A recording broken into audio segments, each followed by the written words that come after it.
अक्टूबर का महीना था। मैं मेरे गांव अम्बाड़ा आई थी। मेरे कॉलेज की कुछ दिनों की छुट्टियां लगी हुई थीं, तो मैंने गांव जाने का इरादा बना लिया। अपना सामान पैक करके मैं गांव पहुंच गई। मुझे देखकर सब लोग बहुत खुश हुए। गांव में मैंने बहुत मजे किए। एक दिन मैं खेत पर गई हुई थी। वहां घूमते घूमते कब शाम हो गई मुझे पता ही नहीं चला। सर्दियों का मौसम था। बारिश की वजह से वहां बहुत सारी घास आ गई थी। तभी अचानक मैंने वहां खेत पर रखी हुई खाट पर किसी औरत को बैठे देखा।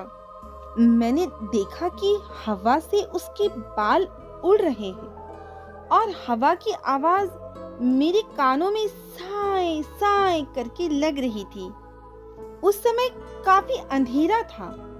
मैंने सोचा भला सब लोग तो घर पर हैं अपने, ये कौन है यहाँ पर।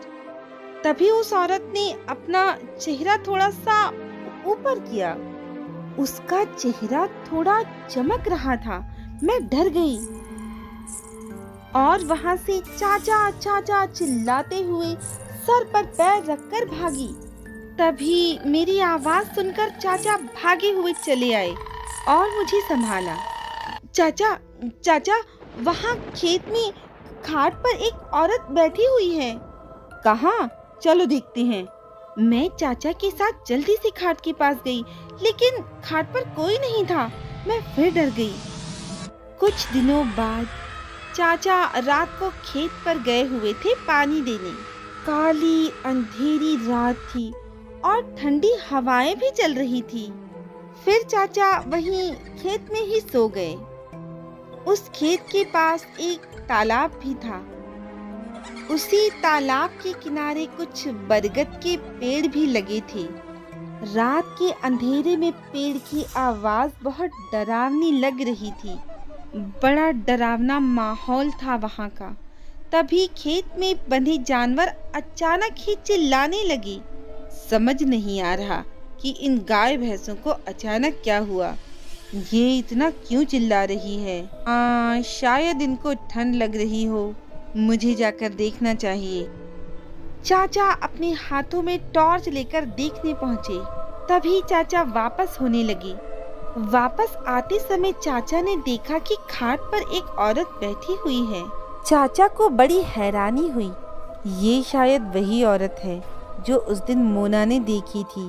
मैं वही औरत हूँ। ये सुनकर चाचा का दिल मानो रुक सा गया। उनको पसीना आने लगा और वो बहुत डर गए थे।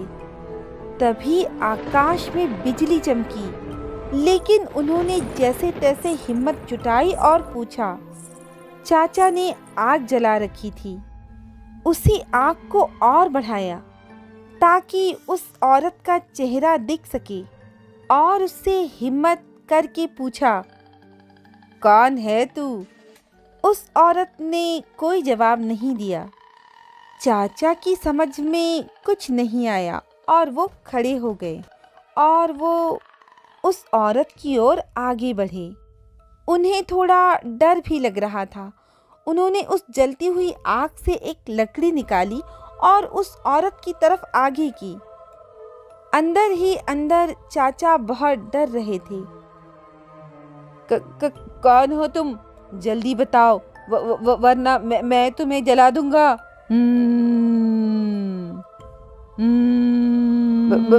बोलती है या इस लकड़ी से तेरा सर फोड़ दूं? तू मुझे मारेगा? तू मेरे ही घर से मुझे बाहर निकालेगा? तू। इतने में आकाश पे बिजली चमकती है। जैसे ही उस औरत ने बोला, चाचा की रूह कांपने लग गई, क्योंकि उसका काला चेहरा और लंबे लंबे बाल थे।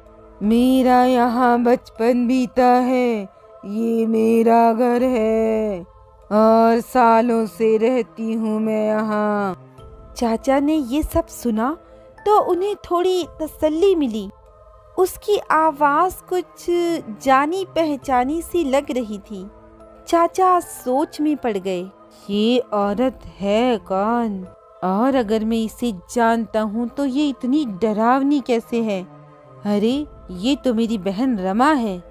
रमा बचपन में चाचा के साथ खेत पर काम किया करती थी। चारा काटना, खेत में हल चलाना, कुएं से पानी निकालना और जानवरों को चारा देना, इन सब कामों में वो हाथ बटाती थी। चाचा को बचपन की सारी बातें याद आ गई।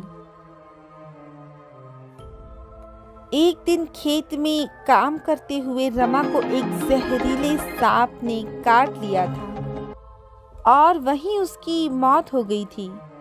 जब तक उसे डॉक्टर के पास ले जाते तब तक वो मर चुकी थी। ये सब सोचते सोचते चाचा रो पड़े। चाचा रमा के पास जाकर रोने लगे।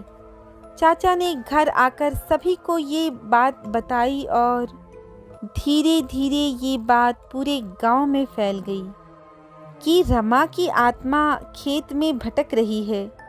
तब सभी गांव वालों ने कहा, रमा जब मरी तब वो बच्ची थी, लेकिन वास्तव में उसका अंतिम संस्कार होना चाहिए था, जो नहीं हुआ।